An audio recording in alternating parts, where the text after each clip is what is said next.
पहली डिजीज़ है क्वाशियाकोर।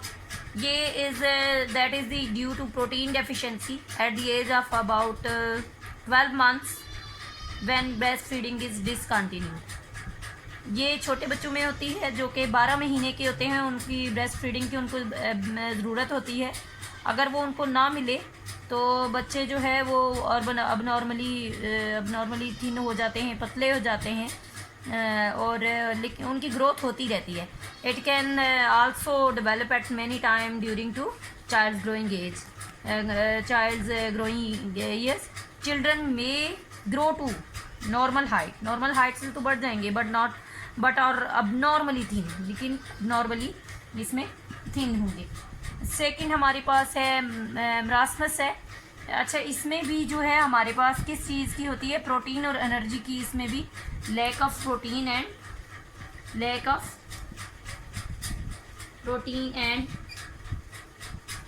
एनर्जी, और ये जो है ये भी lack of protein and energy की वजह से ये डिजीज़ भी आती है। मरासमस में ये होता है कि अगर प्रोटीन भी नहीं मिल रही, एनर्जी भी प्रॉपर नहीं मिल रही, तो बोन्स जो है वो वीक हो जाती हैं। Usually develops between the age of 6 months and 1 year. तकरीबन 6 माह से 12 माह तक के बच्चों को ये इनके एजेस के बच्चों के डेवलपिंग आती है इनमें। और पेशेंट्स इसमें क्या करते हैं, लूज़ करते हैं बॉडी फेट मतलब जितना भी बच्चे के जो चिकनाई होगी, जितनी फैट्स आएंगी वो भी लूज़ हो जाएंगी, वो भी लॉस कर देगा। मसल्स की स्ट्रेंथ लॉस हो जाती है और ऐसे लगता है जैसे लुकिंग में ऐसे लगता है अपीयरेंस में जैसे एक स्केलेटन है, मतलब इंतहाई जो है उसकी ग्रोथ पुअर शो हो रही होती है and look small for their age. और अपनी एज के हिसाब से, एज के लिहाज से जो बच्चा है वो बहुत ही छोटा नज़र आता है। नेक्स्ट हमारे पास है mineral deficiency.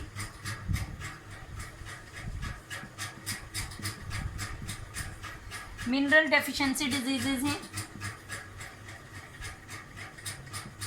Mineral deficiency disease में ये होता है कि इसमें डेफिशिएंसी ऑफ अ मिनरल, मतलब इसमें मिनरल्स की कमी हो जाती है। मिनरल्स फॉर एग्जांपल या तो कैल्शियम की कमी होगी, कैल्शियम या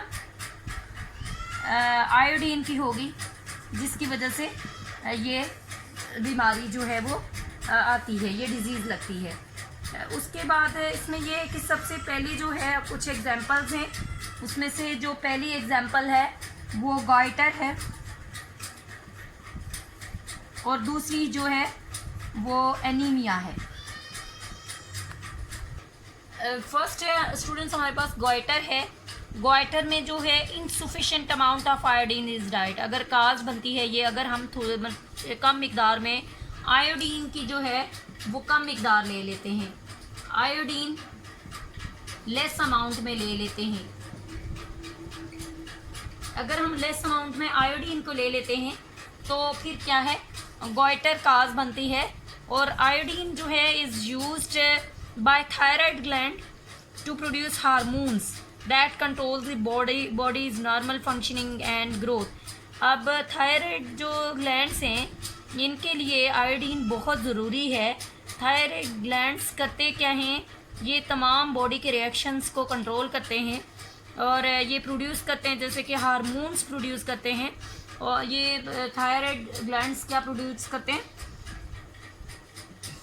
आयोडीन की कमी की वजह से थायराइड ग्लैंड्स बन जाते हैं और यूज़ होती है ये थायराइड ग्लैंड्स, इनको यूज़ करते हैं। लेकिन अगर वो ना मिले आयोडीन तो इससे बहुत सारी बीमारी प्रॉब्लम्स आ जाती हैं, क्योंकि ये इसके लिए होना बहुत ज़रूरी है कि ये प्रोड्यूस करते हैं हार्मोन्स को। और हार्मोन्स क्या करते हैं, ये प्रोड्यूस करते हैं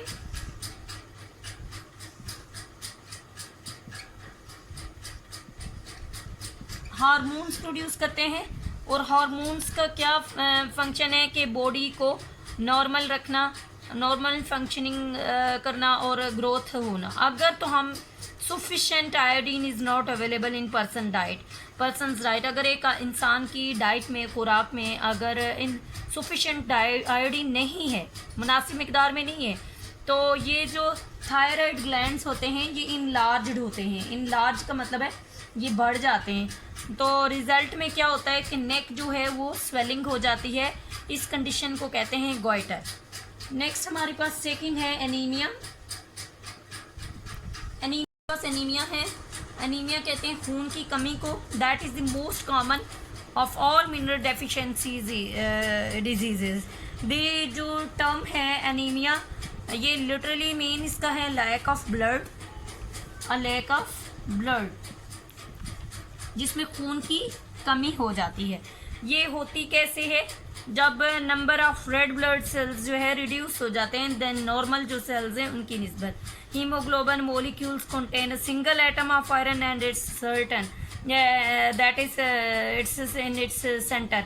अब होता क्या है कि एनीमिया जो है, आपको पता है एनीमिया ब्लड है। एनीमिया जो है वो ब्लड के अंदर हीमोग्लोबिन सेल्स होंगे जैसे कि रेड ब्लड सेल्स हो गए। रेड ब्लड सेल्स का फंक्शन क्या होता है? रेड ब्लड सेल्स, अब ये हीमोग्लोबिन है, सुर्ख खून के सेल्स हैं जैसा कि इसको क्या कहा जाता है? हीमोग्लोबिन सेल्स, जैसा कि रेड ब्लड सेल्स। ये कैरी करते हैं हीमोग्लोबिन को।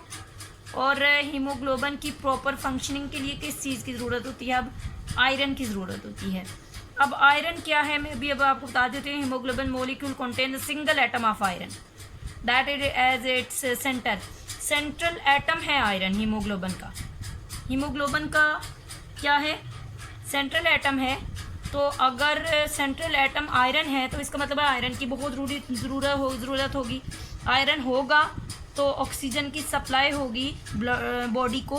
अगर आयरन नहीं मिलेगा तो बॉडी को सप्लाई भी नहीं होगी। If body fails to receive sufficient amount of iron then adequate of number of haemoglobin molecules are not found. मतलब हीमोग्लोबिन जो मोलिक्यूल्स हैं वो नहीं बनेंगे अगर आयरन बॉडी के अंदर नहीं है। तो there are enough functioning of red blood cells, the patient is weak. इसमें क्या हो जाता है कि पेशेंट वीक हो जाता है and there is shortage of oxygen, जो मैं आपको बता चुकी हूँ कि ऑक्सीजन की भी सप्लाई जो है जितने भी बॉडी सेल्स हैं उनकी तरफ नहीं हो पा रही होती।